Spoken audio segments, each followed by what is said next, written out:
How to find the best positions in DeFi. Want to make money in DeFi, but don't know how to find concentrated liquidity positions? You're in the right place. Watch this video and I'll show you my workflow for finding high quality, well-paying positions to create a consistent passive income stream. First thing we're going to do is we're going to go to Crystal.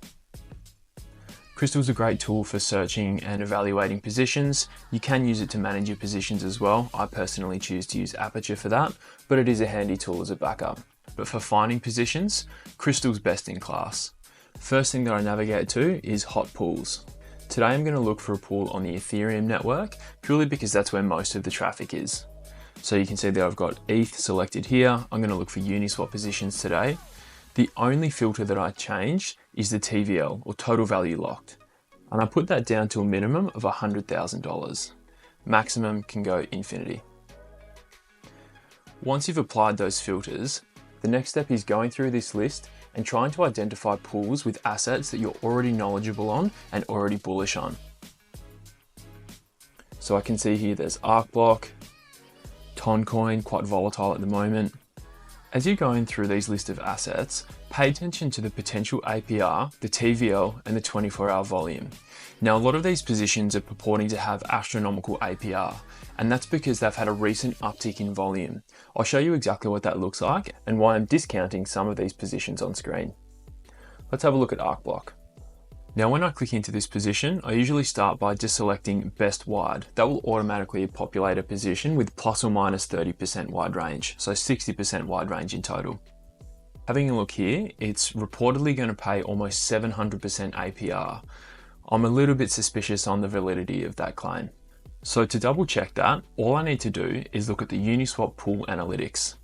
And I can access that by clicking this little link here.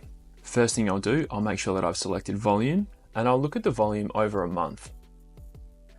Fairly sporadic. Now, we have had a little bit of an entire market pullback during this August period here, so I'm not going to hold that against ArcBlock. But the majority of that reported APR, that almost 700% APR, was due to a one-day spike in volume. I don't want to get into positions that have just a one-day spike in volume. I want increasing volume so I can be reasonably confident that that yield or those fees that I'm earning are going to stay relatively consistent. So back to the drawing board. One little annoying thing about this is you do have to go back in and turn on these filters. So we know why I'm ignoring that ArcBlock position. It was due to a short-term spike in volume. I've also checked into this Toncoin position. I quite like Toncoin as an asset, but I do know that with all of the legal issues with the founder, I'm choosing to ignore that at the moment because a lot of that volume is due to a recent spike in trades. Nexera, another asset that I'm bullish on. However, they have had a little bit of trouble recently, so I'm choosing to ignore that position as well. Render, love the Render asset, but I do know that they've transitioned to the Solana blockchain, so I'm not sure how much longer that volume is going to stay over on ETH. So I'm going to skip past that as well. Let's have a look at Veracity and Wrapped ETH. First thing to look at is have a look at the APR, 100%. That's pretty healthy APR. The TVL, or the total value locked, is at about $206,000. So fairly healthy. It is on the lower side, but it's enough for me to be confident enough to get into this pool. The 24-hour volume is almost equal to the TVL. Ideally, we'd like that 24-hour volume to be at or above the TVL, but on ETH mainnet there's not as much of an issue because the fees are higher. So if we have a little bit less daily volume, we can still earn a really healthy return on that. So similar to what we did with the ArcBlock position, first things first, I'm just going to select best wide. So that's going to have that 60% wide range. And you can see here that the APR is down at 40%, so that is quite low, but I'm not going to immediately discredit this position. Let's do a little bit more research to find if it's worth us entering or not. I'm going to have a look at the chart to see if there's any obvious levels of support and resistance that I need to be mindful of when setting a range.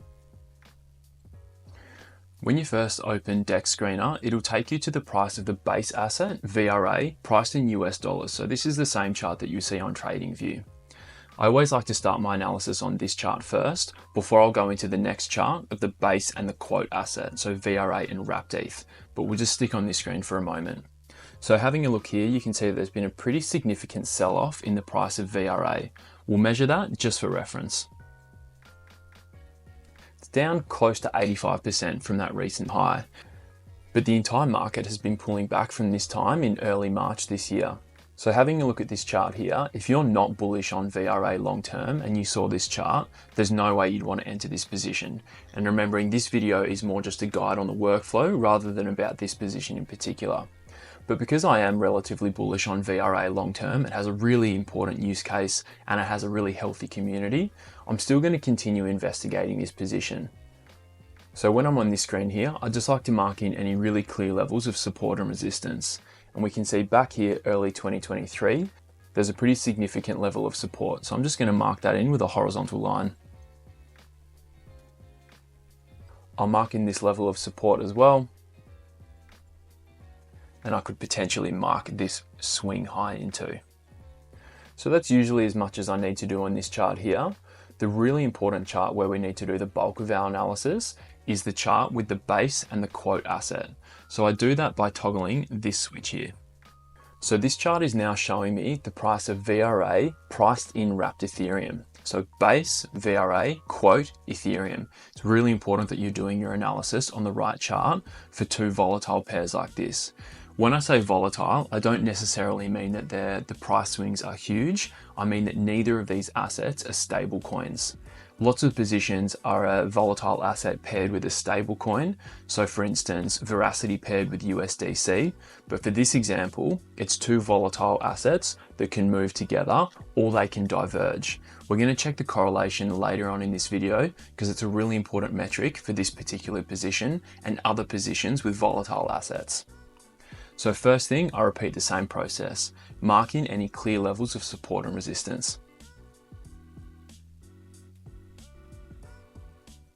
So I'll mark in what could potentially be a bit of a bottom here. Personally, I'd be waiting for a little bit more of a sign of strength and a big uptick in volume before I enter this position. But I've also got into positions like this before with a test amount of capital.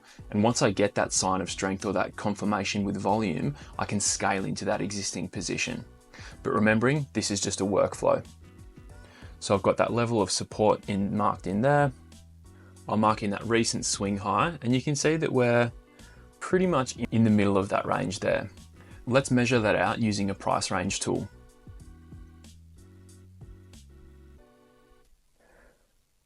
So from current price down to that level of support below, it's about 20% down.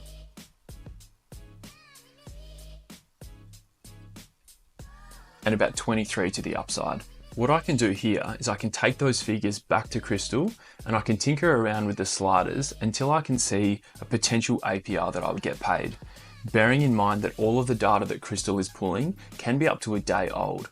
So any of these projections are just that. They're just projections, they're just a guide, they're no guarantees.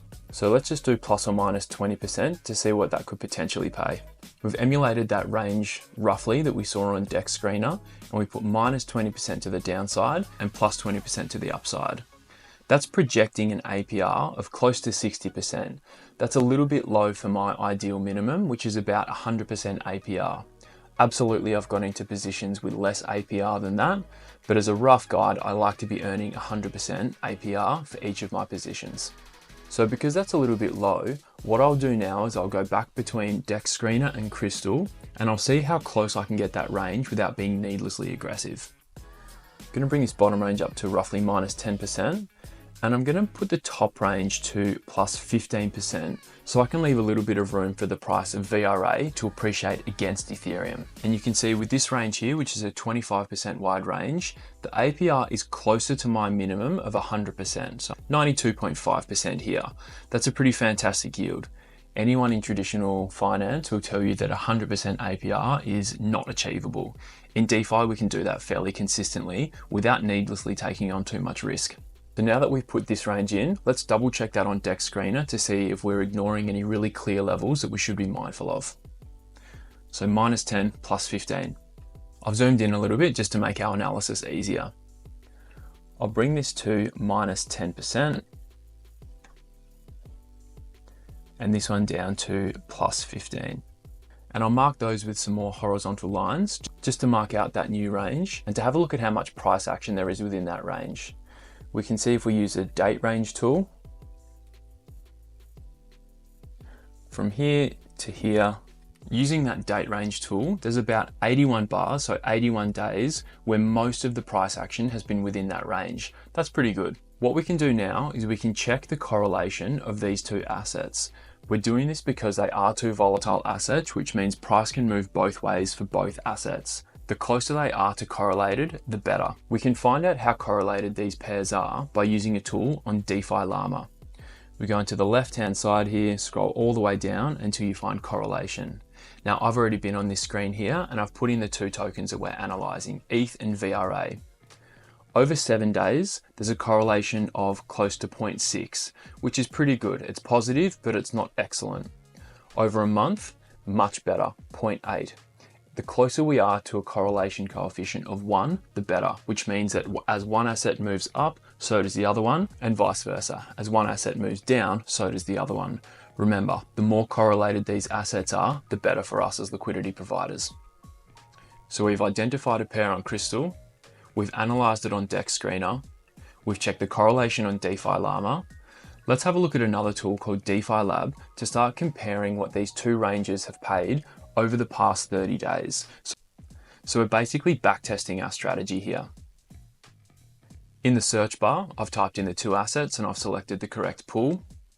I've toggled on strategy 1, strategy 2, and unbound strategy 3. So I'm comparing three strategies.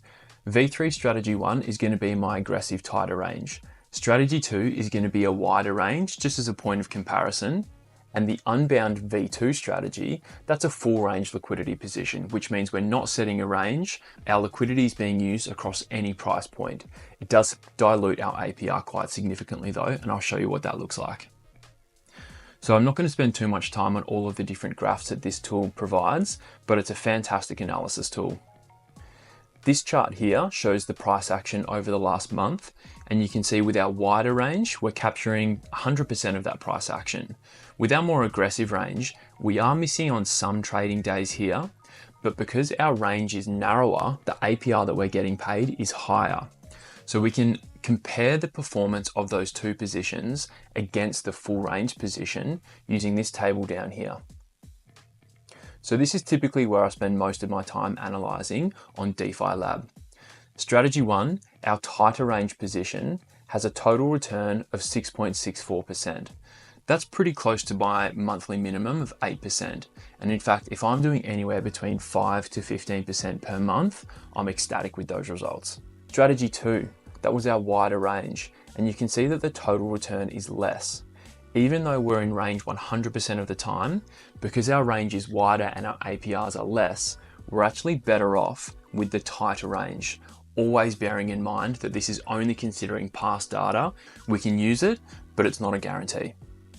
Now, a pretty common fear in concentrated liquidity providing is impermanent loss, which sounds significantly worse than it is. Impermanent loss is really just the opportunity cost. It's measuring the performance of your concentrated liquidity position against if you had have just bought spot assets of the two assets we're providing liquidity for and not done anything with that.